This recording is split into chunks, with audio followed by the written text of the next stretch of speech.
We might be on introduction part 37. We don't know. Yeah. We'll see how it goes. No, we can't do that.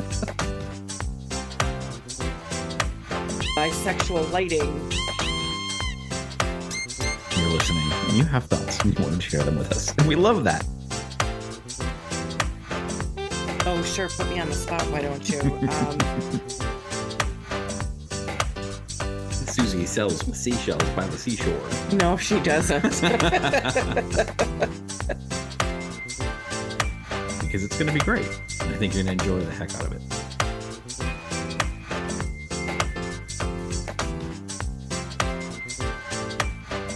Welcome, everybody, to Write Out Loud, the podcast about storytelling, writing, authoring, all the creativity type of stuff that we do when we try to tell stories to each other.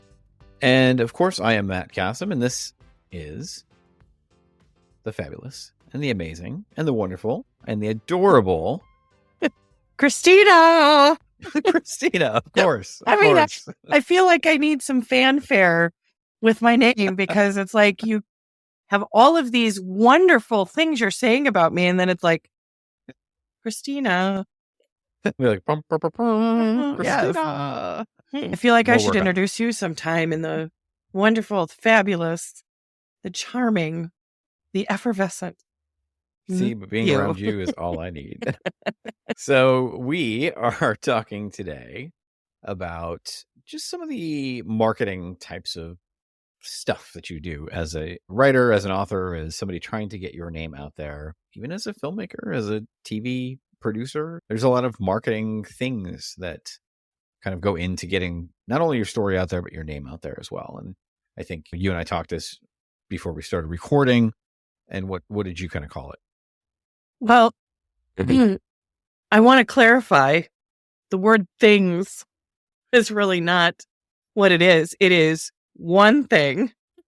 One thing. Fair. No, I actually, when I talk to my clients about it, I call it Marketing 101. And I'm going to teach you Marketing 101.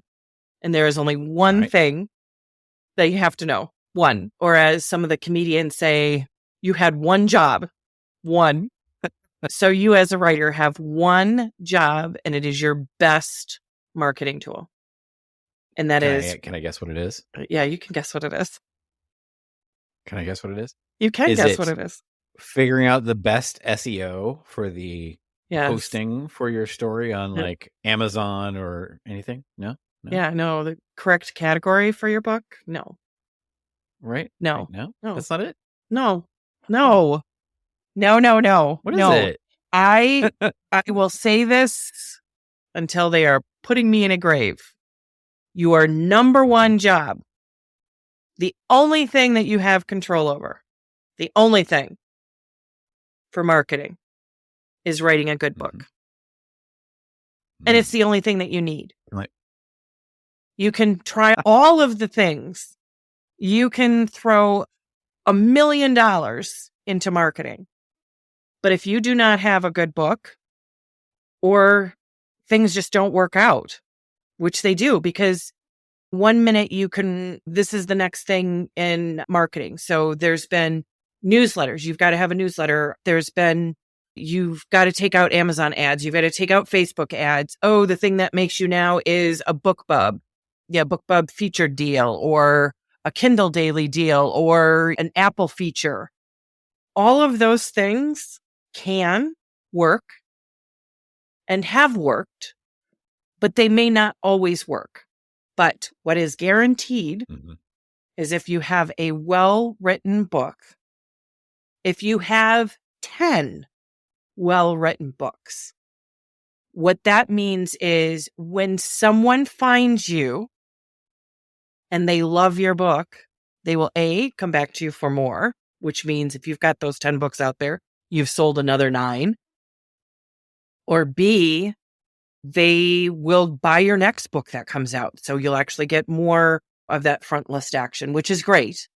But really, it is about having a good book representative of you and your writing, that when anyone finds it at any given time, that means when that BookBub featured deal hits, even though you've had 10 other BookBub feature deals, this one hits, the world just stands up and listens. So what I mean by this, the best example is Colleen Hoover.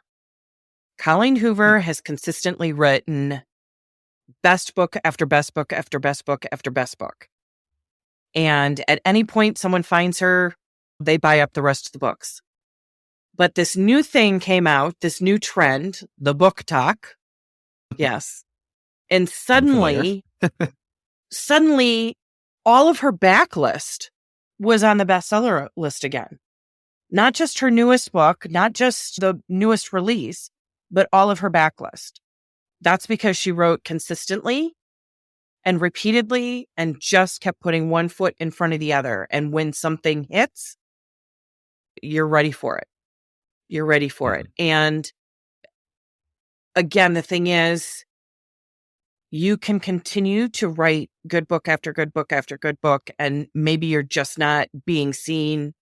You're not hitting the right promo, what have you. A lot of this is what some people call luck, but what I believe in luck is what Oprah used to say is luck isn't happenstance. It is preparedness meets opportunity. So what that means to me in the book world, a good book gets read. And then that person just shouts it to the world. Oh my God, I read this really great book, and everybody's got to read it. And I've got to go back and buy their 9 other backlists that I missed the first time around. And really, that's the only thing that you have control over. And I would argue that if you spend more time writing a good book, that when you get that opportunity, your preparedness for that opportunity is actually going to do even better than your expectations. It may not happen with your first book or your second or your third or your fourth or even your 10th. But at some point, another example beyond Colleen Hoover is Kristen Ashley. So this predates independent publishing, indie publishing, self-publishing, the Amazon world, Apple, all of the ebooks. Sure. She would submit her work to New York and get continually rejected. Now, I don't know numbers. I don't know how many books she sent in, how many years she continued to write. But the point is, she continued to write. And when this thing called self-publishing came along, she had a stack of books she had written that she published that maybe didn't quite catch on the first year, second year. But at the point she's at right now, man, she has to be making 6 figures a month. To be making. Yeah. But she's also got, that when we're talking about a boatload of backlists now, she's got to have 40 books out, 50 books out. Oh, jeez. Yeah. But again, she didn't publish, but she kept on writing, and she kept on writing good, consistent stories. And so when she finally was able to publish them herself, and too bad for New York, now they're paying for it. Yeah. And paying for it, giving her $1 million contracts. Yeah, I absolutely. Like I said, I don't know personal facts and figures, but I would not hesitate to say she's making very good money month to month through her self-publishing. Yeah. And, that's awesome. and through New York now. But again, it comes down to she persisted. She didn't quit. She believed in herself, and she wrote great stories. So again, her marketing scheme, I don't know that she had one other than, you know what? I've written these books and New York doesn't want them. I'm going to self-publish. Right. So, and by the way, if Kristen Ashley is listening, please come on the show, talk about how your journey went and talk about some of these things to encourage these writers just to keep going, but keep going in a way that, so on the other end of the spectrum, and this is really from where this whole idea comes from, is, and I'm not going to name names, and you can write me and tell me as much as you want to talk about who these people are, but people I have worked with in the past that have had $1 million contracts with New York, and this is a known fact, that stopped writing good books. They were phoning it in because they didn't feel that they needed to improve the writing. They didn't feel, I've made it, is what they felt. And I know it all. Sure. So I'm just going to write my stories and turn them into my editors. And of course, maybe many don't know this, but New York editors aren't there for the actual editing process. You get a copy editor and you may get an editor who says, this isn't got a plot hole here or plot hole there. But most of them are in meetings. They're in marketing meetings, getting you a great cover, getting you some marketing, how to use your marketing dollars. They're doing the business side of things. That's what New York editors are for. So your job, again, you have one job. Write a good book. Write a good book. I love it. Yeah. So what do you say to somebody who says, okay, well, that's my job and I can do that. But when I get to the 10th, 11th book that I've written and it's not just catching on, like, what the hell am I supposed to do? How do I get my name out there? So I can't see, this is why the rest of it is out of your control. It is out of your control because you cannot predict what the market is doing. Right now, the market is so super flooded with books. I mean, the numbers are astronomical. And I wish I had more accurate numbers, but an author told me recently it's something like 11,000 or 100,000 books published every single day. And then you times that by 365. I mean, that's millions of books a year. Yeah. Massive. And so, And so the thing is, you kind of have to quantify that if your book is ranked at 350 compared to 250 million books that are out there, you're doing pretty good. So you do have to be objective about where the market is at. And I would say for other marketing things, as you introduced that I would talk about other marketing things, try everything. Throw the spaghetti at the wall. If this is what's working now, give it a shot. If this is what's working now, give it a shot. But if I tell you what's working, tomorrow it's not. So that's what I mean by the one thing that you can control is writing a good book. And the thing is, how you do that is fully in your control. And not just the writing of the good book. So the person that's still trying to find their footing after 10 books, I can't say that that's the writing either, because I think sometimes it just takes that long. It takes that long for someone to find the book that makes it go viral. And maybe going viral isn't the goal anymore. Maybe it's just building that backlist. And again, something that's perhaps a little bit of a misconception is that you make your money off of your new release.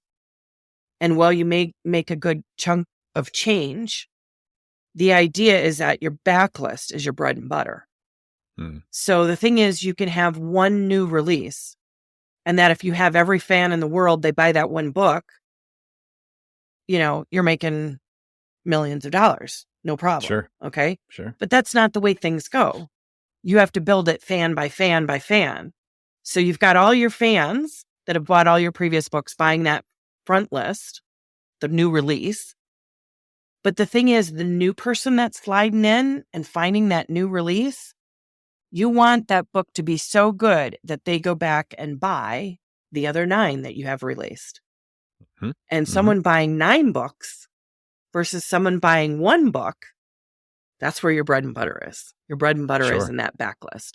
So again, that only reinforces what I said about writing a good book. Because if you write a good book, the people go, where have you been all my life? And go back and buy the backlist. So continuing to build that backlist, that is what is in your control. The only other thing I will add to writing the good book that I think is a good component that is highly overlooked is to be you, to write you. Write the story the way you want it to be written, the way you want to tell it. I mean, the thing is, you can hear people say, okay, vampire novels, overdone. Motorcycle Club books, way overdone. But the thing is, if you've got a neat idea, a new twist on it, why not? Because you have a different voice, you have a different background, you have a different story to tell. It's like what we've said with AI. AI is missing that human component. It's also missing the you factor. The you factor of what you've been through in your life goes into your writing. That's what people connect to. So that's important too, is being you, writing you. Everything else, there's other things that you can add to you have one job, write a great book.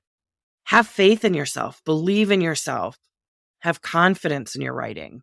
The things that you can control is how to become a better writer. Sure. And I think that's another topic that I want to discuss another time. But essentially, the World Wide Web is full of writing tools and things to help you get better. The other thing, of course, is hire a good editor, a developmental editor, a content editor, someone who's going to work with you on those things about your writing. If you want to improve your writing, don't just hire a copy editor, because they're going to fix the grammar and the spelling and the punctuation and things like that. And that is great. That is also important. But if you're not at your writing goals, then continuing to get better. Because remember that story about those New York Times bestselling authors with multi-million-dollar contracts with New York? If they don't work on producing the best story, then, as every reader can attest to, if the quality of work isn't there, then people stop reading every single book. And then that they may stop be your reading only $1 million contract. Yes. Yes. Yeah. I don't know that it happened with like the first $1 million contract. These authors that I'm thinking of are people that had multi contracts, different publishers, multiple publishers. I think on one hand, it was maybe themselves spreading themselves too thin. Like if you know that you're a 1 book a year writer, then that's what you need to stick to. If you're a 1 book a year writer and you promise 3 different publishers 5 different books, you're in a shitload of trouble. Yep. You're either going to be late on those books, which isn't good, because then you lose your placement for printing. You lose, I don't know if they have penalties, but maybe you have some penalties, monetary penalties that you don't necessarily want to pay. But at the end of the day, you have to know how you write and not spread yourself too thin, and not, I think that's another thing, another marketing trend is writing as many books as quickly as possible. I mean, it would be great if you can write a good book quickly, but I don't know too many writers that can. Kristen Ashley can, but sometimes too, you get a one that maybe you didn't like as well as the other ones. Sure. It just goes off. Yeah. Yeah. But that could also be taste. It's interesting too, because there's a couple of things that I've read recently about that kind of fit into this too. And I think when you think about the marketing side of things, and you think about the fact that you've written these great stories, right? We're just going to assume for the moment that all of the stories in the books that you've written are solid, amazing, fantastic stories. Yes. Yeah. Just amazing. The other piece about the marketing, and this whole blog was about how do you continue to get an audience to want to listen, whether it's a podcast, to want to read your book because you've written, watch your TV show. And they talked about this thing called the curiosity gap. And that you want to really hone in on asking questions, that the audience really wants to know the answer to. Yeah. Do these things that, from a marketing standpoint, that make them curious, because they're going to want Yes. to find out the answer, because it's just human nature. We're all a little bit nosy. And when we find out that there's this question that we don't have the answer to, and it's an intriguing enough premise, then we want to follow it, right? So learning how to do that. I don't know what the answer is. I can't tell you what that is, but that's something that if you spend some time honing that ability to really address that curiosity gap and really find the questions, Yeah. find the ways to kind of draw in people, then you'll do really well. But I think the other trap that writers often fall into when it comes from a marketing standpoint, and it's really more of a pre-planning kind of thing, right? When you're writing, you're getting ready to put this book together, you start thinking, it's happened to me. You start thinking, I want a book that everyone wants to read. No, you don't. You really, really don't, No. because it's going No. to take you for freaking ever to try to write that book. Yeah. You want a core audience of people that you are speaking to. Yeah. I'm writing this book for me, certainly, first and foremost, but this is the audience that I envision will enjoy this book. And it doesn't have to be a huge, grand audience. Yeah. 1,000 people is enough. Yeah. And here's the key to that audience. Okay. You don't have to figure out what audience you're writing to if you write it for yourself, because you are part of an audience. You are part of a fan base. You are part of what you enjoy to reading. There is a fan base for it. So if you are writing something you would enjoy reading, you've got a built-in audience. Your job then is to find that audience. So that's more the marketing that is more outside of yourself. The marketing that's in yourself is your story that you want to tell, and tell it in the best way possible. Once you have that accomplished, then you just need to figure out, okay, where is my audience and how do I find them? And again, that's why I hesitate to say, here's what's working now, because I swear to God, I'm not kidding when I say, oh, just yesterday I was talking about this, and then guess what? Someone told me today it's not working. I mean, it's ridiculous. I think the one thing that I will say that with marketing for me that's always worked is keeping it close to your story. And what I mean by that is, let's use the example of like Harry Potter. Okay. Not that you can get this big right away, but think about the marketing around Harry Potter. She didn't allow for just anything in the beginning. She was very, very careful on where she sold the rights to and the things that were being produced. You want to stay in line with your stories.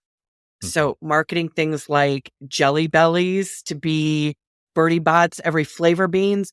Oh my God, that went over fantastic, because who didn't want to try, and then get bad flavors, and that was, totally cool. So that's the type of marketing that I'm talking about. So it would have to be specific to your story. I do think marketing 101 stuff that always works is freebies, giveaways. I am a proponent of offering books for free, and specifically when you have a good backlist to follow it up with. So you've got a 5-book series, put the first book for free as much as you can. Not always, not 100% free, maybe not perma-free, but have it for the daily deals, the Kindle deals, the Apple deals, the Kobo deals, the BookBubs, the whatever. If someone is a like author is doing a promo and you can give away your book for free. Those are fans that maybe would be interested in you, and they give you a shot for free. So I am a proponent of, if you've written a good book, give it away for free for whatever timing. Like I said, I'm not necessarily saying perma-free, but there are some people that swear by perma-free too. So, but again, it all comes back to the one thing. If you've written a good book that's going to draw them in for the rest of your stuff, then you're giving one book away for free, but you're making money on 5-10 others. So, Absolutely.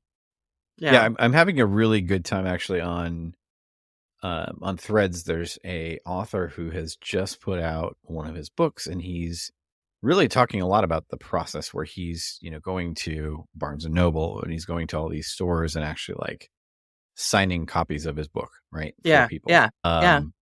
He's a teacher as well. So he's got students that literally show up with his book on their desk saying, like, That's oh my God, I cool. love this book. And now it's going to be my book report for the quarter or whatever.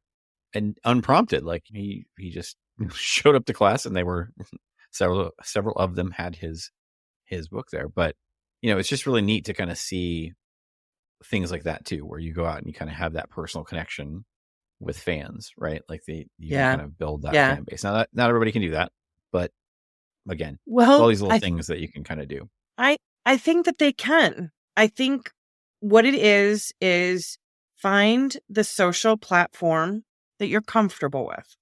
Mm-hmm. You have to be comfortable with it. I'm not comfortable with the X Factor, or whatever it's called now. I'm not there. I've totally gone away from it. Facebook, man, you might catch me on 1 day, 2 days a week. I'm on Instagram every day. I'm liking Threads. Mm-hmm. So there are times where I've come across something that, oh, this sounds interesting. That person's engaging, especially if they're a newbie and they're engaging in a way that's not like overtly selling. Those that are trying to overtly sell, they're ads, and I'm scrolling past them. Yeah. But if they're engaging in a way that draws me in, and it's not even necessarily engaging about their books, it's just engaging as people. Sure. And then I start to follow them, and then it's like, oh, maybe I should try their books. So, but again, if they haven't written a good book, it's not a good marketing tool. Mm-hmm. It's only a good marketing tool if you've got a good book to back it up. Yep. So I will stand by my laurels. The number one marketing tool, marketing 101, is writing a good book. Period. Write it, and write it now. Yes, and write it now, because the longer you wait, the longer it will take for you to publish. To publish book number 2 and number 3 and number 4 and actually start. So you should start now where you are at. So whatever level of writing you're at, just dive right in. I would argue that if you have a desire to write, you probably have a talent to write. Mm-hmm. Yeah, so I would buy that. Lean into it. Yeah, the author that I was talking about is Mark J. Gregson in his book Sky's End. Oh, and I think it actually proves your point, by the way. Yeah. That the marketing that he's doing, he's written a good story. I mean, I haven't read it, but I assume he's written a good story.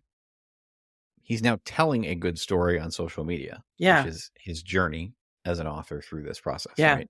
Yeah. And the joy that it brings him, and what he loves to see people like connect with his work and things like that. I think it's such a cool thing. But again, I think it absolutely proves your point of write a good story or tell a good story. Yeah.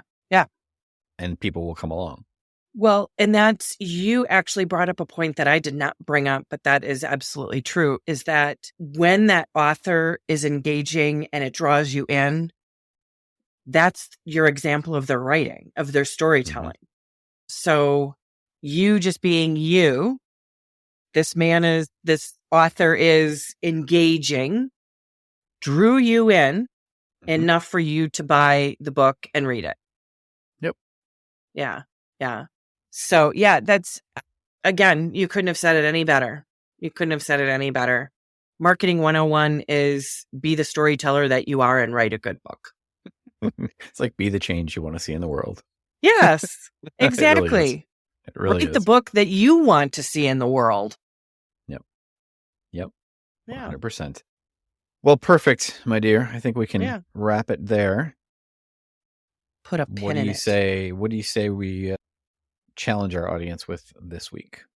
I think we've kind of said it, to be honest, but let me hear you. Yeah, I would actually challenge them to write for 1 day or 1 week or however long they want to set that goal, and just ignore the outside world and write them. Mhm. Be fully you for, like I said, 1 day, 1 week, 1 month, however long you want to do it, and see what happens. Mhm. Yeah. Yeah, absolutely. I think my challenge to the audience is basically this. We talked about telling a good story. Go find one practice, one tool, one technique, one, I don't even know what you want to call it, but you're going to find one thing that helps you tell a better story and put it to Yeah. practice. One Right. piece of writing advice. Yep. But it's got to be focused on the storytelling, Yes. not the process, not the, I use a Yep. typewriter versus a this. Like, no. Storytelling. Like, how do you tell a better, more engaging story? Find that thing and just do it. That's actually a good challenge for the audience too. So here's the double challenge. Write to us Mm-hmm. with your one piece of advice that is how to tell a better story. That is how you would tell people to write a better story. There you go. Yeah. Find us on the socials. Write Out Loud Pod on all of them, and share what you found. Share what you did. Send it to us. We want to see it. Well, you never know. You might end up being talked about in the nicest way possible. Yes, pod, we only so. talk nice things. That's right. That's right. We won't trash you, I promise. No. Awesome. All right. Well, thank you, my dear, once again. It was fabulous. Yeah. And we will see you next time. Next time. Bye. Bye.